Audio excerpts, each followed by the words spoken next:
मंगलपुर नाम का एक गांव था। उस पूरे गांव में सिर्फ एक ही आटा चक्की की दुकान थी। एक रोज गांव में रहने वाली माया अपने 15 साल के बेटे लखा को जोर से आवाज लगाकर पुकारती है। अरे ओ लखा, कहाँ मर गया? जब देखो बस गुल्ली डंडा खेलता रहता है। घर में जरा आटा नहीं बचा है। जाकर लाला की दुकान पर गेहूं पिसाने डाल कर आ और लाला को बोलना जरा गेहूं जल्दी पीस कर रखे, घर में जरा भी आटा नहीं है। लखा गेहूं का बोरा अपने सिर पर लाद कर लाला की चक्की पर ले जाता है और लाला से शाम तक गेहूं पीस कर देने के लिए कहता है। मनोहर, पहले लखा का गेहूं पीस दे। और हाँ लखा, तो दिन ढलने से पहले ही अपना आटे का बोरा ले जाना भाई। मनोहर काका, मैं शाम को आटा लेने आऊंगा। ऐसा बोलकर लखा वहां से चला जाता है। मनोहर, दिन छुपने से पहले दुकान पर अच्छी तरह से ताला लगाकर घर चले जाना। दुकान बंद करने में अगर जरा भी देरी की तो मैं तुझे काम से निकाल दूंगा। अरे लाला जी, आज तक हमने दुकान बंद करने में देरी की है का? जो आज करेंगे, आप बेफिक्र होकर घर जाइए। शाम होते ही लखा दुकान पर आता है। लखा, तू आटा लेने आ भी गया, पर अभी तक तेरा गेहूं पिस नहीं पाया है। आज चक्की में कछु खराबी आ गई थी, इसलिए गेहूं पीसने में देरी हो गई। तू एक काम कर, सुबह आकर अपने आटे का बोरा ले जाना। वैसे अब दिन छुपने वाला है, हमका दुकान बंद करनी है। क्या बात करते हो काका? अगर मैं अभी आटा घर न ले गया ना तो माँ डंडे से मार मार कर मेरा भरता बना देगी। हाँ, और वैसे भी लाला तो अपने घर पर है, उसे कछु नहीं पता चलेगा कि आपने दुकान दिन छुपने से पहले बंद नहीं की है। ठीक है, एक काम कर, तू मेरी गेहूं पिसाने में मदद कर दे, काम जल्दी हो जाएगा। फिर मनोहर और लखा दोनों चक्की में गेहूं डालकर पीसने लगते हैं। कुछ ही देर में दिन छिप जाता है कि तभी दुकान का दरवाजा अपने आप बंद हो जाता है और चक्की से आटे की जगह खून निकलने लगता है। अरे ये दरवाजा कैसे बंद हो गया? और ये चक्की से आटे की जगह खून कैसे निकलने लगा? अरे ये सब क्या हो रहा है भैया? अभी तो चक्की से खून ही निकल रहा था, अब ये अजीब सी डरावनी आवाजें भी आने लगी। तभी किसी आदमी के जोर से हंसने की आवाज आती है। लखा और मनोहर बहुत बुरी तरह से डर जाते हैं।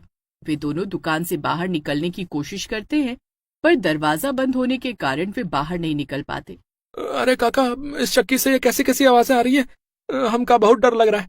ये चक्की तो हमका भूतिया चक्की मालूम होती है।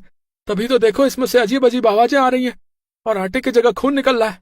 लखा ऐसे बोल ही रहा था कि उसे चक्की में से एक डरावना भूत निकलता दिखाई देता है और वो मनोहर का गला पकड़कर चक्की पर उसका सिर जोर से पटक देता है। लखा कुछ बोल पाता कि तभी भूत लखा का भी गला पकड़कर चक्की पर उसका सिर जोर से पटक देता है, जिसकी वजह से लखा और मनोहर वहीं दम तोड़ देते हैं। कुछ देर में सुबह हो जाती है कि माया अपने बेटे लखा को ढूंढती हुई चक्की की दुकान पर आती है और लखा और मनोहर को खून से लथपथ देख जोर जोर से चिल्लाने लगती है। उसकी चीख सुनकर गांव के लोग वहां इकट्ठा हो जाते हैं। तभी चक्की का मालिक लाला वहां आता है। लखा और मनोहर को मरा देखकर मन ही मन बोलता है। इस मनोहर को मैंने समझाया था कि दुकान दिन छुपने से पहले बंद कर देना, पर इसने दुकान बंद नहीं की, अब मारा गया ना। लखा और मनोहर की मौत को कुछ ही दिन बीते थे कि एक रोज लाला की चक्की पर कालिया नाम का एक आदमी आता है। अरे लाला, क्या बात है? बड़े परेशान लग रहे। लखा और मनोहर की मौत के बाद कोई आदमी चक्की पर काम करने को राजी नहीं है, जिसकी वजह से मेरा बहुत नुकसान हो रहा है। अरे हम है ना लाला, हम दुकान पर चक्की चलाने का काम करेंगे। बस आप हमरे खाने और पीने का ध्यान रखिएगा। पीने का जरा ज्यादा, आप समझ रहे हैं ना हम क्या कह रहे हैं? समझ रहा हूं, पर एक बात का ध्यान तुम भी रखना कि दिन छुपने से पहले ही दुकान पर ताला लगा देना, और फिर तुम्हें जो खाना पीना है वो टाइम पर दुकान बंद करने के बाद ही करना। अगले ही दिन से कालिया चक्की की दुकान पर गेहूं पीसने का काम करने लग जाता है। अरे बीड़ी जलैले जिगर से पिया, जिगर में बड़ी आग है। अरे बीड़ी से याद आया कि हमने अभी तक एक भी पैक नहीं लगाया है। एक पैक लग जाए तो काम करने में फिर मजा आ जाए। कालिया शराब की बोतल निकालता है और उसका एक पैग लगाकर काम पर लग जाता है। शराब के नशे में काम करते हुए कालिया को कब दिन से शाम और शाम से रात हो जाती है उसे मालूम। कालिया चक्की बंद करता है कि तभी उसे चक्की से किसी औरत की परछाई निकलती दिखाई देती है। तभी उसके सामने एक चुड़ैल आती है जिसकी शक्ल बड़ी ही डरावनी थी और एक भूत दिखाई देता है। लगता है तू भी यहाँ मरने के लिए आया है। अब तुझे मैं इसी चक्की में गेहूं की तरह पीसूंगा। अब तो तू गया काम से। सुबह जब लाला दुकान पर आता है तो कालिया को लहूलुहान देखकर उसके होश उड़ जाते हैं। कुछ ही देर में गांव वाले भी लाला की चक्की पर आ पहुंचते हैं। अरे भैया, इस लाला की दुकान से रात को ना जाने कैसी अजीब सी डरावनी आवाजें आ रही थी।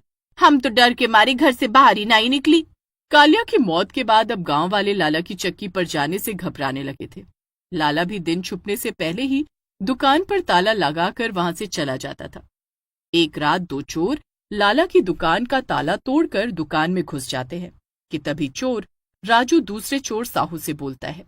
ए साहू भाई, इस दुकान में गेहूं और इस चक्की के अलावा कुछ भी नहीं है। ऊपर से जोरों की भूख भी लगने लगी है। काश इस चक्की से आटे की जगह पकवान निकल जाता। राजू के ऐसे बोलते ही उस चक्की से गर्मा गर्म पकवान निकलने लगते हैं, जिसे देखते ही राजू उन्हें खाना शुरू कर देता है। राजू खाना खा ही रहा होता है कि तभी उस चक्की से किसी के जोर से हंसने की आवाज आने लगती है। राजू, ये चक्की से पकवान निकलने के साथ साथ इसमें से डरावनी आवाजें भी आ रही हैं। मुझे तो कुछ गड़बड़ लगती है। और मैंने सुना भी है कि कुछ दिन पहले इसी चक्की में कुछ लोगों की मौत भी हो चुकी है। कहीं ये चक्की भूतिया चक्की तो नहीं है? ए साहू, ये पकवान खाकर तो मेरे पेट और सीने में दर्द शुरू हो गया है। मेरा गला भी बहुत दर्द कर रहा है, जैसे कोई मेरा गला घोंट रहा हो। साहू, मुझे बचा ले दोस्त, मेरी जान बचा ले। तू सही कहता है साहू, ये चक्की कोई साधारण चक्की नहीं है। ये जरूर कोई भूतिया चक्की है। तभी चक्की से एक डरावना भूत और चुड़ैल बाहर आते हैं। सही कहा तुम दोनों ने कि ये एक भूतिया चक्की है, और अब बाकियों के जैसे तुम्हारा भी खेल खत्म। साहू भूत और चुड़ैल को देखकर जोर जोर से चिल्लाने लगता है। साहू की आवाज सुनकर गांव के कुछ लोग लाला की दुकान के बाहर आ खड़े होते हैं। तभी लाला भी वहां आ जाता है। लाला, ये सब क्या है? जरूर तू गांव वालों से कुछ छुपा रहा है, तभी तो पूरे गांव में तेरी दुकान सबसे पहले बंद हो जाती है। अरे कोई बचाओ, हमें बचाओ, मेरा दोस्त मर जाएगा। अरे कोई तो बचाओ। चुड़ैल गुस्से से बोलती है। चिल्लाना बंद कर, नहीं तो तुझे और तेरे दोस्त दोनों को इसी चक्की में पीस कर तेरा जूस निकालूंगी। चिल्ला चिल्ला कर पूरा गांव इकट्ठा कर दिया तूने, अब तेरे साथ साथ ये गांव वाले भी मारे जाएंगे। ऐसे बोलकर चुड़ैल और भूत दोनों दुकान से बाहर निकल आते हैं, जिन्हें देखकर पूरा गांव थर थर कांपने लगता है। सभी गांव वाले लाला से बोलते हैं। लाला, तेरी चक्की से तो खून निकल रहा है, और ये भूत भी इसी चक्की से आए हैं। इन्होंने ही कालिया, लखा और मनोहर को मारा है। इससे पहले कि ये तुझे और हम गांव वालों को भी मार डालें, सब सच सच बता दे। आखिर ये सब तेरी दुकान में क्या हो रहा है? लाला, तू सबको सच बताता है या तुझे इसी चक्की में पीस कर तेरा कीमा बना दूं? नहीं, मैं सब बताता हूँ। ये सब इसी चक्की की वजह से हो रहा है। ये चक्की मेरे बड़े की थी, जो कि शहर में रहता था। एक रोज मेरा बड़ा भाई अपनी पत्नी के साथ गांव आया और अपनी चक्की ले जाने के लिए उसने मुझसे कहा, मगर मैं ये चक्की नहीं देना चाहता था, जिसके चलते मेरी उससे बहुत बहस हो गई और गुस्से में आकर मैंने अपने भाई का चलती चक्की में सर डाल दिया और उसकी पत्नी का सर उसी चक्की से पटक पटक कर उसे भी मार डाला। मेरे पिताजी मरने से पहले आधी से ज्यादा जायदाद मेरे भाई के नाम कर गए थे, यहाँ तक कि ये सालों पुरानी चक्की भी उसी के नाम कर गए थे। बस इसी जलन के चलते मैंने दोनों को इसी चलती चक्की से मार डाला और उनकी लाश रात के अंधेरे में जंगल में दफना आया। इसलिए दिन छुपने के बाद कोई भी चक्की के पास आता है तो ये उन्हें मार डालते हैं। तभी लाला दिन छिपने से पहले ही दुकान पर ताला लगाकर घर में छुप जाता था। हाँ, मगर भूत लाला की एक नहीं सुनता और उसे चलती चक्की में फेंक देता है। तभी गांव में रहने वाले पुजारी जी गांव के लोगों से कहते हैं, हमें लाला के बड़े भाई भाभी की लाशों को जंगल से निकालकर उनका क्रिया कर्म करना होगा, तभी दोनों की आत्मा को मुक्ति मिलेगी, नहीं तो ये हम गांव वालों को भी नहीं छोड़ेंगे। फिर गांव के कुछ लोग मिलकर जंगल से लाला के भाई और भाभी के शव को बाहर निकालकर उनका पूरे विधि विधान के साथ क्रियाकर्म कर देते हैं। पूरा गांव उन आत्माओं से मुक्त हो जाता है। राजू भी जल्द ही ठीक हो जाता है और वो चोरी करना छोड़कर उसी चक्की में ईमानदारी की नौकरी करने लगता है।